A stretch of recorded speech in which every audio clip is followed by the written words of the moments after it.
The crimson silk felt like a shroud tonight.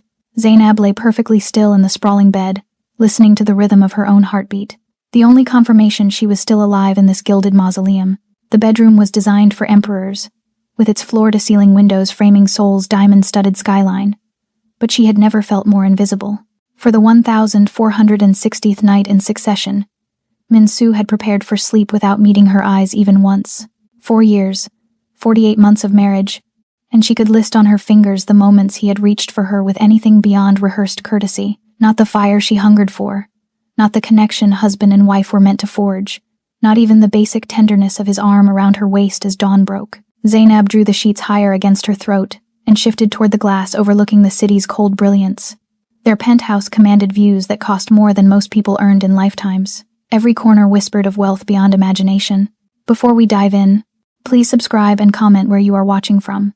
But even the most exquisite prison was still a prison. Zainab had learned to measure time in the smallest increments here. The click of Min-soo's Patek Philippe watch as he checked it against the nightstand clock. The whisper of expensive fabric as he moved through their bedroom like a shadow passing through moonlight. The careful, deliberate silence that filled the space between them like water filling a drowning woman's lungs. She remembered the first night in this penthouse. 4 years ago, when she'd been naive enough to believe that marriage to Park Min-soo meant she would finally understand the man behind those slate-gray eyes, the man who had courted her with a precision that should have warned her. Flowers delivered at exact intervals, dinners planned down to the minute, a proposal that felt choreographed rather than spontaneous. She'd mistaken his control for devotion. Now she knew better. Control was all Min-soo had to offer. Control over his empire, control over his enemies, control over every breath he took in her presence. What he couldn't control, he avoided. And apparently, she fell into that second category. The bathroom door opened with its familiar, soft click. Zainab didn't turn.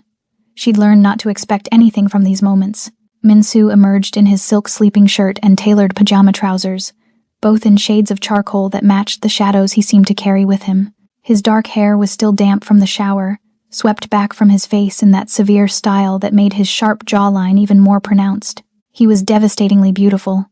That had never been the problem. Min-soo moved to his side of the bed with the same measured grace he brought to everything. Not a single movement wasted, not a single glance in her direction. He sat on the edge of the mattress, his back to her, and reached for the cufflinks he'd left on his nightstand. Even now, preparing for sleep, he went through his rituals, removing his watch, checking his phone one final time, setting everything in its precise place. Zainab watched the muscles of his shoulders move beneath the silk, watched him fasten and unfasten those platinum cufflinks as though they were armor he couldn't quite bring himself to remove. She wondered what he was thinking. She always wondered. In 4 years, she'd never been granted access to the fortress of his mind. "You're still awake," he said. His voice was low, carefully neutral, the same tone he used with his subordinates, polite, professional, distant. "I am," she replied, matching his tone because what else could she do? Min-soo's shoulders tensed for the briefest moment. Then he continued his routine, placing the cufflinks in their velvet-lined box with surgical precision. "You should rest. It's late. It's late." As though she were a child who needed reminding of bedtime. As though they weren't married. As though she weren't lying 3 feet away from him in crimson silk pajamas he'd never once acknowledged, never once reached for, never once torn away in a moment of passion or need or simple human desire. "Of course," Zainab heard herself say. "Good night, Min-soo." "Good night, Zainab." He stood then, moving around to his side of the bed. The mattress dipped slightly as he settled in, maintaining what had to be a carefully calculated distance, close enough to share a bed, far enough to never accidentally touch. Zainab closed her eyes and felt the familiar burn behind her eyelids. 4 years of good nights. 4 years of careful distance. 4 years of sleeping next to a man who treated her like a priceless vase he'd been hired to guard but never to hold. The irony wasn't lost on her. She traveled halfway across the world, left everything she knew in Tanzania, embraced a new culture and a new life, all for a marriage that existed only on paper and in public appearances. At charity galas, Min-soo was the attentive husband, his hand resting possessively on the small of her back. In business meetings, he introduced her with pride, his wife, his partner, but here, in the darkness of their bedroom, with Seoul's lights glittering like false promises beyond the windows, they were strangers who happened to share a surname and an address. The LED display on the nightstand clock read 1:47 a.m. Min-soo's breathing had already fallen into the deep, even rhythm of sleep. He'd always been able to do that, shut down like a machine powering off. Regardless of what remained unresolved between them, Zainab kept her eyes on the ceiling, tracking the subtle shifts of light from the city below. Somewhere out there, people were living, loving, fighting, feeling something other than this endless, aching emptiness. She'd been patient. So incredibly patient. Waiting for him to open up, waiting for the walls to come down, waiting for any sign that beneath the ice there was warmth meant for her. But patience had only bought her more of the same. More silence, more distance, more nights like this one, counting the minutes until dawn, when he would rise, dress in one of his immaculate suits, and leave for whatever business required the attention of Seoul's most dangerous man. Tomorrow, she decided, pressing her palm flat against her chest where her heart beat its lonely rhythm. Tomorrow, she would stop waiting. Tomorrow, she would start packing. The vibration of Minsu's phone shattered the silence at 1:53 a.m. Zainab felt rather than heard him wake. One moment he was deeply asleep, the next he was reaching for the device with the instant alertness of a predator sensing danger. She kept her breathing steady, her body still, playing the role of the sleeping wife while he read whatever message had summoned him back to his other life. The mattress shifted as he rose. She tracked his movements through barely opened eyes, the closet door sliding open. The whisper of fabric as he selected another suit, this one darker than night itself. The efficient sounds of a man who'd dressed in the dark 1,000 times before. Within 3 minutes, Park Min-soo was transformed back into the untouchable boss of Seoul's underworld, every trace of vulnerability erased. He paused at the bedroom door. Zainab felt his gaze on her back, heavy as a physical touch. For a heartbeat, she thought he might speak. Might cross back to the bed, might finally say something real. The door closed with a soft click. His footsteps faded down the hallway. The private elevator chimed. Then there was only silence and the relentless tick of the nightstand clock marking 1:58 a.m. Zainab opened her eyes fully and stared at the empty space beside her. Still warm from his body, still carrying the ghost of his presence. How many times had she watched him leave like this? How many urgent meetings? How many emergencies that were always more important than the woman waiting in his bed? She sat up slowly, her crimson silk pajamas catching the city lights filtering through the windows. Her reflection in the darkened television screen showed a woman she barely recognized anymore. When had she become so hollow? When had she stopped fighting for more than polite exchanges and careful distance? The answer settled in her chest like a stone. Tonight. She'd stop tonight. Zainab moved with sudden purpose, crossing to the walk-in closet that was larger than the apartment she'd lived in back in Tanzania. Her fingers found the leather suitcase on the top shelf, the one Min-soo had given her for their first anniversary. "For when we travel together," he'd said. They never had. She laid it open on the bed, the brass latches gleaming like small accusations. Then she began to fill it with the evidence of their marriage. The Cartier bracelet he'd presented to her at last year's charity gala, fastening it around her wrist without meeting her eyes. The limited edition Hermes scarf, still in its box, purchased by his secretary and signed with his name. The diamond earrings for her birthday. The pearl necklace for Christmas. The designer handbag she'd never carried because it felt like wearing someone else's taste. Someone else's life. Each item folded carefully into the suitcase felt like a small death. Beautiful, expensive deaths. She moved through the bedroom methodically, gathering the pieces of a marriage that had never truly existed. The silk robe from Paris, the perfume from Dubai, the leather gloves from Milan. All of them gifts that said, "I remember you exist," without ever saying, "I want you." Zainab was reaching for the jewelry box on her vanity when she heard it. The sound that stopped her heart mid-beat. The private elevator, chiming. Her hands froze on the jewelry box. It couldn't be. He'd just left. The meeting was. The penthouse door opened. Footsteps in the hallway. Familiar, deliberate. Coming closer. Zainab turned slowly toward the bedroom door, her pulse suddenly thunderous in her ears. The suitcase lay open on the bed behind her, damning as evidence at a crime scene. There was no time to hide it. No time to close it. No time to pretend this wasn't exactly what it looked like. The bedroom door swung open. Min-soo stood in the doorway, his black suit perfectly pressed, his dark hair immaculate, but his eyes, those slate-gray eyes that never showed anything, were fixed on the suitcase with an intensity that made the air feel thin. For 3 seconds, neither of them moved. Neither of them breathed. Then his gaze lifted to hers. And Zainab saw something she'd never seen before in 4 years of marriage. Something that looked almost like fear, buried deep beneath layers of ice. "What?" Min-soo said, his voice dangerously quiet. "Are you doing?" The words hung between them like a blade waiting to fall. Zainab's hands trembled against her sides, but she forced herself to stand straighter, to meet those steel-gray eyes without flinching. 4 years of silence had taught her many things, and one of them was how to appear composed even when her world was crumbling. "I'm leaving," she said. The words came out steadier than she'd expected. "That's what I'm doing." Minsu didn't move from the doorway, didn't step closer, didn't step back. He simply stood there like a statue carved from ice and shadows, his gaze moving from her face to the suitcase and back again. When he finally spoke, his voice was so controlled it could have cut glass. "Leaving?" It wasn't a question. It was an indictment. "Yes." Zainab turned back to the vanity, her fingers closing around the jewelry box because she needed something to hold, something to keep her hands from shaking. "I'll be gone by morning. You won't have to pretend anymore." Pretend. The word came out sharp. She heard him move into the room, his footsteps measured and precise even now.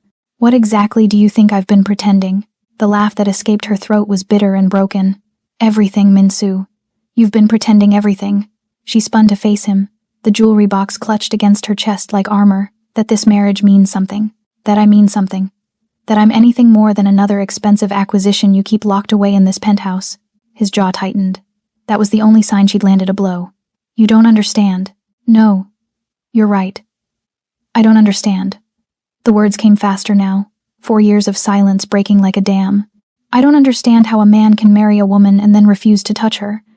I don't understand how you can sleep 3 feet away from me every night and act like I'm not even there. I don't understand how you can buy me diamonds and pearls and every beautiful thing in the world except the one thing I actually want. Zainab, you." Her voice cracked on the word. "I want you, Minsu. Not your money, not your protection, not your careful politeness. You." Something flickered across his face. Pain, maybe. Or fear. It was gone before she could name it. "This isn't..." He stopped. Started again. "You're safer if we maintain distance." "Safer?" The jewelry box fell from her hands, scattering across the carpet. "Safer from what? From you? Is that what you think? That I'm terrified of the big dangerous Mafia boss?" She took a step toward him, then another. "I crossed an ocean for you. I left everything I knew. I learned your language, your culture, your world. And you think I need to be kept safe from you?" Minsu's hands flexed at his sides. "You don't know what you're talking about. Then tell me." The words exploded out of her. "Tell me why you look at me like I'm something precious and then turn away. Tell me why you married me if you never wanted a wife. Tell me why I spend every night in this prison wondering what I did wrong, what I'm lacking, why I'm not enough. You are enough." The words cut through her spiral like a knife. Minsu's composure cracked, his voice raw. "You've always been enough. That's the problem." Zainab froze. "What?" But he was already retreating, the walls slamming back into place. "Pack your things. I'll arrange for a transfer of funds. You'll never want for anything. I don't want your money." She closed the distance between them in 3 strides, her hand catching his wrist. He went rigid at the contact, every muscle locked. "I want the truth. For once in 4 years, I want you to tell me the truth. The truth won't change anything. Then it won't matter if you tell me." They stood there, her fingers wrapped around his wrist, his pulse hammering against her palm, close enough that she could see the barely controlled tension in his shoulders, close enough to catch the scent of his cologne mixed with something darker, something desperate. "I'm done being your fragile porcelain doll, Minsu." Her voice dropped to a whisper. "I'm done being something you keep on a shelf and admire from a distance. Either be my husband or let me go. But stop pretending you're doing me a favor by keeping me at arm's length." His free hand lifted, hovering near her face. For one breathless moment, she thought he might touch her, might finally close the distance that had defined their entire marriage.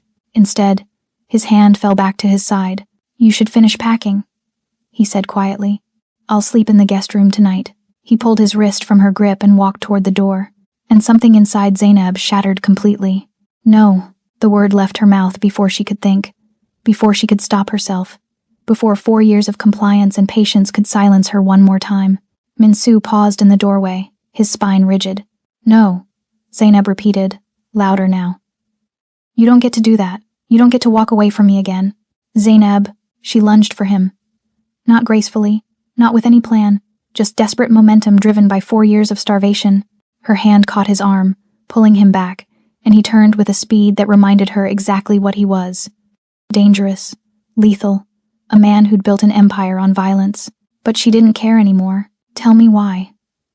Her voice broke on the demand. Tell me what I did to make you hate me so much. I don't hate you. His composure splintered. He grabbed her wrists, not roughly, but firmly enough to stop her forward motion. God, Zainab, I don't. They struggled in the strange, graceless way of two people who'd never touched with anything but careful politeness. Not fighting, exactly. Wrestling for something neither could name. Minsu trying to create distance. Zainab refusing to let him retreat. Her shoulder collided with his chest. His hip caught the edge of the nightstand. The lacquered drawer jerked open with a crack. They both froze. Papers fluttered to the carpet like dying birds. Photographs scattered across the floor in a glossy cascade, and something leather-bound tumbled out, landing open at Zainab's feet. Minsu's face went absolutely white. Don't. He released her wrists, dropping to his knees to gather the fallen items. But Zainab was faster. She snatched up the nearest photograph, her hands shaking. It was her. Asleep in this very bed, morning light gilding her face. The angle was close, intimate, taken by someone standing right beside her. She grabbed another. Her laughing at something on her phone, curled up in the reading chair by the window. Another, her back to the camera, silhouetted against the Seoul skyline, wearing nothing but one of Minsu's shirts she'd borrowed once and never returned. What is this? Her voice came out strangled. Minsu remained kneeling, photographs clutched in his trembling hands. He wouldn't look at her. Couldn't. Zainab's gaze fell to the leather journal lying open on the floor. Her name jumped out at her from the page, written in Minsu's precise handwriting. She bent down, picking it up with numb fingers. Day 847. She wore yellow today. I didn't tell her it's my favorite color. I didn't tell her she looks like sunlight when she smiles. I didn't tell her anything, because telling her would mean admitting the truth. That I watch her constantly. That I memorize every expression. That I know she takes her coffee with too much cream and reads the same book 3 times when she's anxious. That I'm completely, catastrophically in love with her, and that love will kill her. The words blurred. Zainab flipped back through pages, her heart hammering against her ribs.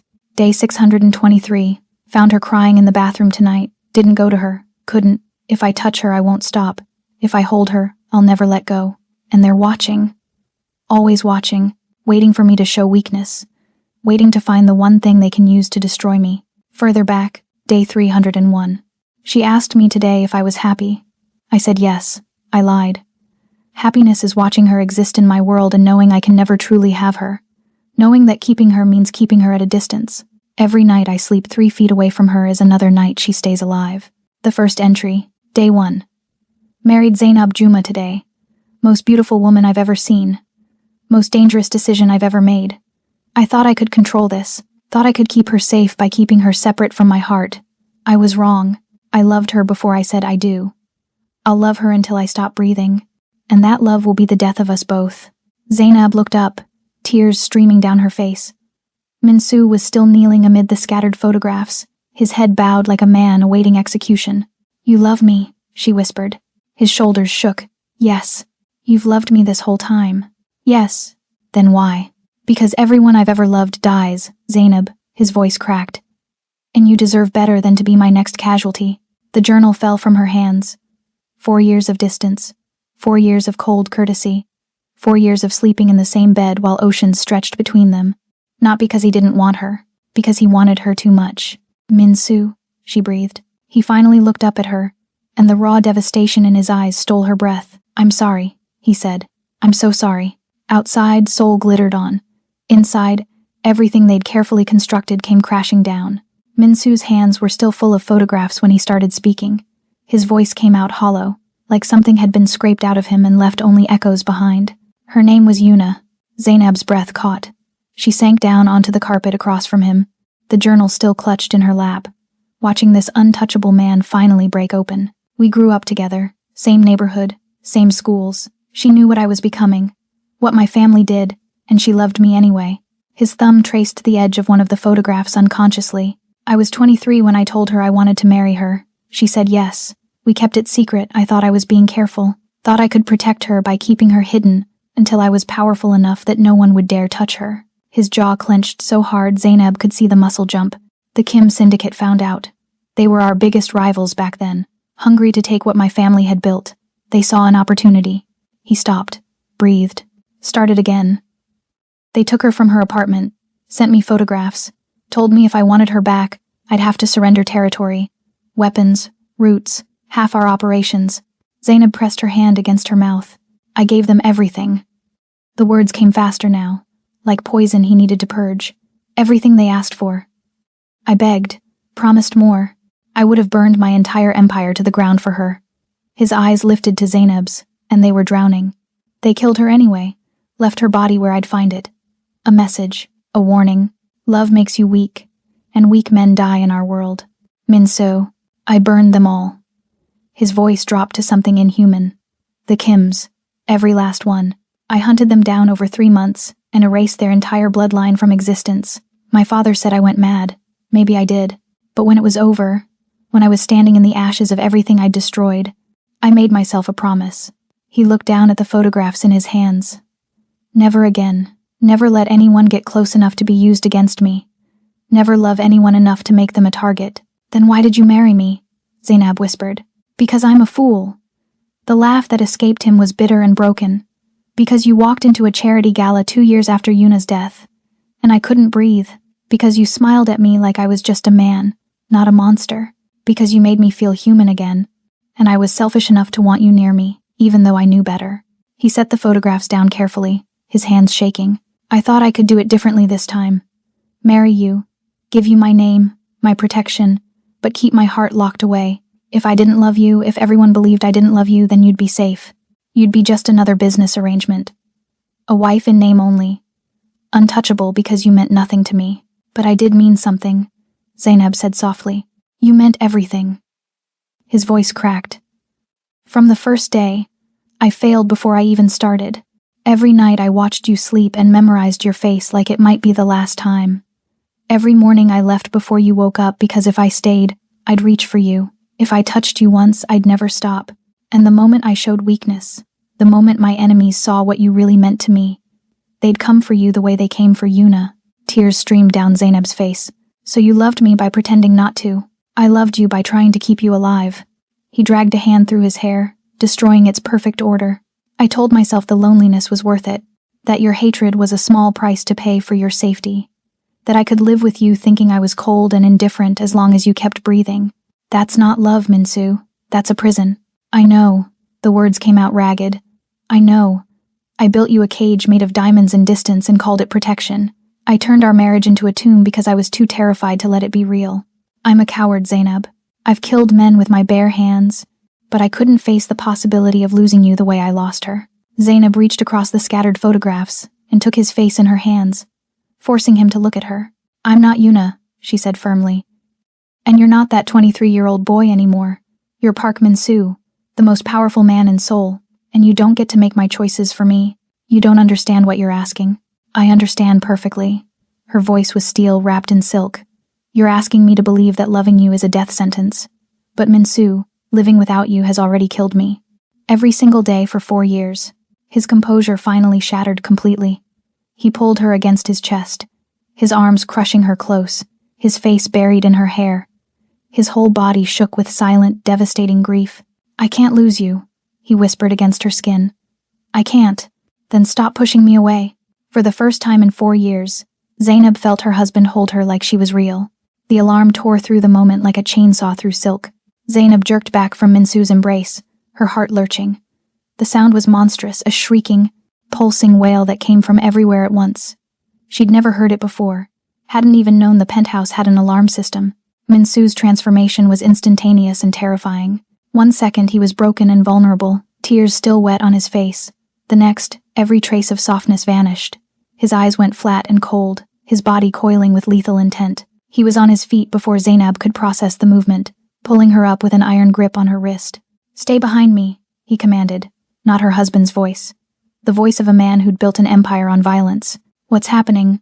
The first gunshot answered her question. It punched through the bedroom wall with a deafening crack, exploding plaster and paint in a spray of white dust. Zainab's scream died in her throat as Min-soo threw himself over her, his body a shield as he drove them both to the floor. His weight crushed the air from her lungs. More gunfire erupted, rapid, professional, coming from multiple directions at once. Crawl. Min-soo's mouth was against her ear, his voice deadly calm despite the chaos. Behind the bed. Now. They moved together, his body covering hers as bullets tore through the walls like paper. Glass shattered. The television screen exploded in a shower of sparks. Zainab's hands found carpet, then hardwood, scrambling for purchase as Minsu propelled them behind the massive bed frame. He yanked open a hidden panel in the floor she'd never known existed, pulling out a matte black handgun with practiced efficiency. The weapon looked like an extension of his hand as he checked the magazine, chambered around, his movements smooth and mechanical. "How many?" A voice crackled from somewhere, his phone, still in his pocket. Minsu pulled it out, glancing at the screen. Security feed. Zainab caught glimpses of men in tactical gear flooding through the penthouse entrance, moving with military precision. "At least 12. His voice was ice, dragon's claw markings on their gear. "The triads?" The voice on the phone sounded terrified. "Sir, we need to evacuate. Lock down the building. No one else gets up here." Minsu's eyes found Zainab's, and for just a second, she saw the fear beneath the predator. "And call Jay. Tell him to bring everyone." More gunfire. Closer now. Heavy footsteps in the hallway outside their bedroom. Minsu's hand cupped Zainab's face, his thumb brushing her cheekbone with devastating gentleness. "Listen to me very carefully. Everything I've done, every moment of distance, was to prevent exactly this. They found you anyway. They always do. Minsu, I need you to trust me now. Can you do that?" Zainab nodded, her whole body trembling. "Good." He pressed a kiss to her forehead, hard and desperate. Then he was moving, rising from behind the bed with the gun raised, his body positioned between her and the door. The bedroom door exploded inward. 3 men in black tactical gear poured through, weapons raised. Minsu fired twice before they'd fully entered. 2 bodies dropped. The third dove behind the dresser, returning fire. Wood splintered. A mirror shattered. Minsu moved like death itself, fast and efficient. Another shot, another body, but more were coming. Zainab could hear them, boots on marble, shouted commands in Mandarin, the metallic click of weapons being readied. Minsu retreated back behind the bed, his jaw set, his eyes calculating odds that clearly weren't good. "They're not here for me," he said quietly, reloading with swift, practiced movements. "They're here for you." The words hit Zainab like a physical blow. 4 years of watching, Minsu continued, his voice tight with barely controlled rage. 4 years of waiting for me to show weakness. And tonight, when I finally held you like you were mine, they saw it. They know now. They know what you mean to me. His prophecy had come true, and they were out of time. Minsu's hand locked around Zainab's wrist like a manacle. He hauled her up, moving with brutal efficiency toward the walk-in closet. Behind them, more footsteps thundered down the hallway. Voices shouting coordinates. The systematic clearing of rooms. "There's nothing in there," Zainab started. Minsu slammed his palm against a section of the back wall. It clicked, then swung inward with a pneumatic hiss, revealing a steel-lined corridor bathed in emergency lighting. A panic room. Of course he had a panic room. He shoved her inside. The door sealed behind them with a sound like a tomb closing. The sudden silence was deafening, no gunfire, no alarms, just the hum of ventilation and the frantic hammer of Zainab's heartbeat. The space was larger than she'd expected. Clinical. Banks of surveillance monitors covered one wall, showing feeds from throughout the penthouse. Weapons lockers. Communication equipment. Supplies. Everything needed to survive a siege. Minsu was already at the monitors, his fingers flying across keyboards. The screens flickered to life, showing men in tactical gear systematically searching every room. Professional, thorough, she counted 15, maybe more. "They're not just attacking," Minsu said, his voice tight. "They're hunting." One monitor showed the living room. 2 men stood examining framed photographs on the mantel. Photographs of her. Another screen showed them in the study, rifling through papers, looking for something, looking for information about her. "The dragon's claw don't do random hits," Minsu continued, pulling up additional feeds. "This was planned, coordinated," his jaw clenched. "They've been watching us, mapping the penthouse, waiting. For what? For me to give them a reason." He turned to face her, and the devastation in his eyes was absolute. "I held you tonight, Zainab. For the first time in 4 years, I held you like you were mine. And they were watching. Always watching." On one monitor, a man spoke into a radio. Subtitles appeared on the screen, Minsu's security system translating Mandarin to Korean. "Target is female. Tanzanian. 20s. Priority 1, take her alive. Kill anyone who interferes." The words hung in the sterile air like poison. Minsu moved to a secondary panel, fingers stabbing at controls. A section of the far wall slid open, revealing a narrow passageway, Emergency tunnel. Goes down to the underground garage. There's a car waiting, always fueled, keys in the ignition. GPS tracker will guide you to a safe house in Busan. What are you talking about? You're leaving. He grabbed a go bag from a storage locker, thrust it into her hands. Right now. I'm not going anywhere without you. Zainab, no. She dropped the bag. You don't get to do this again. You don't get to push me away to keep me safe. They will torture you to get to me. His voice cracked. They will hurt you in ways I can't. He stopped, breathing hard. I've seen what the dragon's claw does to their victims. I won't let that happen to you. Then come with me. I can't. He gestured at the monitors. If I run, they'll chase us both. If I stay and fight, you have a chance to disappear. A chance. The word tasted bitter. You want me to run while you face 15 trained killers alone. I've faced worse. Not while I stood by and watched you die. The words echoed in the steel chamber. On the monitors, the men were converging on the bedroom. 30 seconds, maybe less, until they found the panic room entrance. Minsu's hands cupped her face, his touch desperate. I have spent 4 years keeping you alive by keeping you distant. I won't waste that sacrifice now. Please, Zainab. Please go. She looked into his slate-gray eyes and saw her answer reflected there. Fear, love, the absolute certainty that he was going to die tonight trying to buy her time. Your distance failed, Minsu. Her voice was steel. They found me anyway. So if you think I'm going to run now and spend the rest of my life wondering if I could have saved you, you don't know me at all. His expression shattered. You'll die. Then I'll die as your wife. She grabbed the gun from his holster before he could stop her. Not as your prisoner. On the monitors, the men reached the closet. Decision time. For 3 seconds, Minsu stared at the gun in Zainab's hands. At her face, set with a determination he'd never seen before. At the woman he'd spent 4 years trying to keep safe by keeping her small. She wasn't small anymore. You don't know how to use that, he said quietly. Then teach me. Her finger found the safety, clicked it off. Right now. Teach me. Or watch me figure it out on my own. Something broke in him. Something that had been holding together by sheer force of will for 4 years finally gave way. His shoulders dropped, his head bowed, and when he looked up again, his eyes were burning. Stance. His voice was rough, feet shoulder-width apart, dominant foot back, both hands on the grip. Zainab adjusted, mimicking his position. Aim center mass. 2 shots. Always. Never 1. He moved behind her, his hands covering hers on the weapon, correcting her grip. Breathe out when you fire. Don't anticipate the recoil. On the monitors, the men were examining the closet wall. One knocked on panels, listening. They're going to find the entrance, Minsu said against her ear. When they do, it's going to be fast and brutal. They'll use flashbangs, maybe gas. They want you alive, which means they'll try not to kill you. Me. They'll put down immediately. Not if I shoot them first. His laugh was broken and beautiful. Not if you shoot them first, he echoed. Then his arms came around her from behind, crushing her against his chest, the gun pressed between them. I've been so afraid, so terrified of losing you that I never let myself have you. 4 years of loving you from a distance, 4 years of torture. And now that I've finally held you, I'm supposed to let you go? You're not letting me go, Zainab said fiercely. I'm staying, and we're fighting. Together. Together. He turned her in his arms, the gun careful between them, his forehead pressed against hers. If we do this, if we fight together, there's no going back. They'll know what you mean to me. Every enemy I've ever made will come for you. Your life will never be safe again. My life was never safe, Minsu. You just pretended it was. The truth of it hit him like a bullet.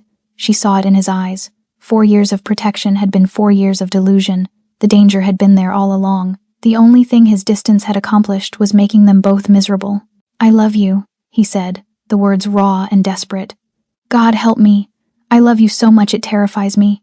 Every breath you take, every moment you exist in this world, I'm afraid it's the last. But losing you to fear, pushing you away to keep you safe, that's just another way of losing you, isn't it? Yes. Tears streamed down her face. Yes, it is. Then no more distance. His hands framed her face, thumbs brushing away her tears. No more pretending. No more trying to protect you by keeping you in the dark. You want to be my partner? My equal? I want to be your wife, Zainab said. Your real wife, in every way that matters. Then you are. He kissed her, hard and desperate and fierce. My wife, my partner, my heart. Whatever happens next, we face it together. On the monitor, one of the men found the seam in the wall. "They're coming," Minsu said, pulling back. He moved to the weapons locker, pulling out a tactical vest, strapping it onto Zainab with swift, efficient movements. His hands were steady now, purposeful. "Stay behind cover. Don't be a hero. When I say move, you move. When I say shoot, you empty the magazine. And when this is over," he looked at her, and for the first time in 4 years, she saw him completely. No walls, no distance, just the man she'd married, finally letting her in. "When this is over," he said, "I'm taking you to bed and not letting you leave for a week." Zainab laughed, despite everything. Despite the death waiting on the other side of the steel door. "Promise?" "Promise." He took her hand, squeezed it once. "Ready?" The panel behind them started to hiss, unsealing. "Ready," Zainab said, and meant it. They turned to face the door together. The door exploded inward with a deafening crack. Flashbang. Minsu shoved Zainab behind a steel support column as white light and concussive force tore through the panic room. Her ears rang, her vision blurred, but her fingers stayed on the trigger, just as he'd taught her. 3 men poured through the smoke. Minsu fired twice, 2 dropped. The third dove left, and Zainab didn't think she just aimed center mass and squeezed. 2 shots. The recoil kicked through her arms. The man stumbled, fell. "Move!" Minsu's hand found hers, dragging her through a secondary exit she hadn't noticed. They burst into a service corridor, emergency lighting casting everything in blood-red shadows. Behind them, more footsteps, more shouting. They moved through the penthouse like ghosts. Minsu knew every angle, every shadow, every piece of cover. Zainab stayed on his 6, her heart a war drum in her chest, the gun heavy and hot in her hands. They rounded a corner. 2 men. Minsu took one. Zainab fired at the second, her shots going wide. The man swung his rifle toward her. Minsu's blade found his throat first. "You're doing good," he said, reloading with mechanical precision. "Stay with me." They fought room by room, a brutal dance of violence and survival. Minsu was terrifying, efficient, and lethal, every movement calculated. But Zainab held her ground, learning with each engagement. Breathe, aim, fire, move. The building shuddered. Backup arriving, Minsu's men, finally breaching the lower levels. The tide was turning. They reached the living room. 4 men waiting, too many. Minsu pulled Zainab down behind the overturned sofa as bullets shredded upholstery. His magazine clicked empty. He reached for his spare, and that's when Zainab saw it, the 5th man, emerging from the kitchen, rifle raised, aimed at Minsu's exposed back. She didn't hesitate. 3 shots. The first missed. The second caught him in the shoulder, spinning him. The third hit center mass, and he went down. Minsu turned, saw the body, saw her smoking gun. Their eyes met across the ruined living room, and something fundamental shifted between them. Recognition, respect, equals. "Nice shot," he said, and the pride in his voice made her heart soar despite the chaos. His men flooded in a dozen armed soldiers in tactical gear, securing the penthouse with ruthless efficiency. The remaining Dragon's Claw members were subdued, executed, or fleeing. It was over in minutes. Minsu stood, pulling Zainab up with him. They were covered in plaster dust and cordite residue, his suit destroyed, her pajamas torn. He cupped her face, checking her for injuries with shaking hands. "You saved my life," he said, voice rough with emotion. "I told you," Zainab replied, pressing her forehead to his. "Partners." Jay appeared, Minsu's second in command, surveying the carnage with grim satisfaction. "The Dragon's Claw leadership is requesting negotiation. They say this was unauthorized, a rogue cell." "Tell them negotiation time is over," Minsu said, his arm steel around Zainab's waist. "They came for my wife. I'm coming for their empire." Jay's eyes widened slightly, glancing between them. "Your wife. Sir, if we acknowledge, everyone will know what she means to me." Minsu looked down at Zainab, and she saw the decision in his eyes. The final wall coming down. "Good. Let them all know. Let every enemy understand. Touch her, and I burn the world." Zainab smiled, fierce and wild.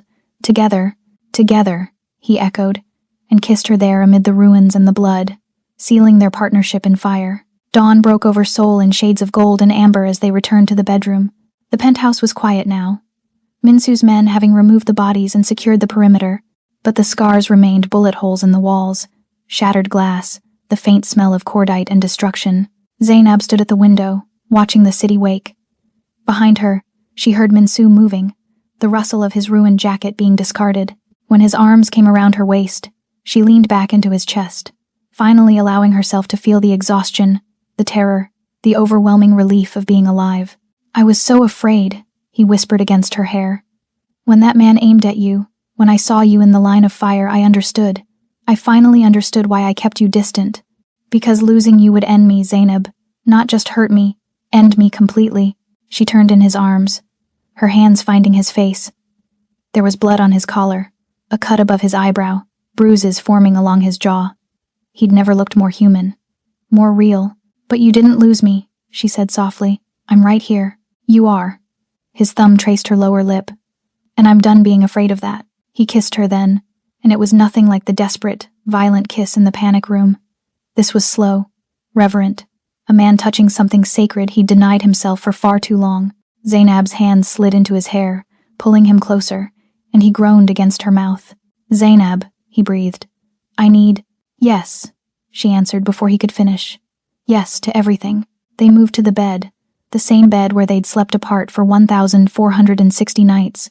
But tonight was different. Tonight, Minsu's hands trembled as they traced her body, learning her with a hunger that made her breath catch. Tonight, she finally understood what it meant to be touched by someone who loved her with terrifying completeness.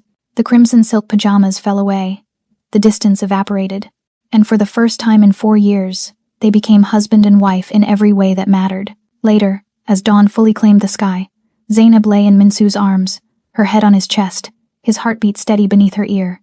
She'd never felt so complete, so whole. Her eyes found the suitcase, still lying open at the foot of the bed, half packed with its collection of empty gestures. "Burn it," she said. Minsu's chest rumbled with quiet laughter. "The suitcase? Everything. The gifts, the distance, all of it." She looked up at him. "I don't want reminders of what we were, only what we are now." He kissed her forehead, lingering there. "And what are we now?" "Unbreakable," Zainab said. "Dangerous. Together." "Together," he echoed, the word a promise. She closed her eyes, finally allowing sleep to take her. For the first time in 4 years, she fell asleep in her husband's arms. And for the first time in 4 years, Park Min-soo held his wife through the night. His partner, his equal, his heart. The distance was gone, and they would never go back. If Zainab and Min-soo's story left you breathless, you're in the right place. This is just one of the intense, addictive romance stories waiting for you on my channel.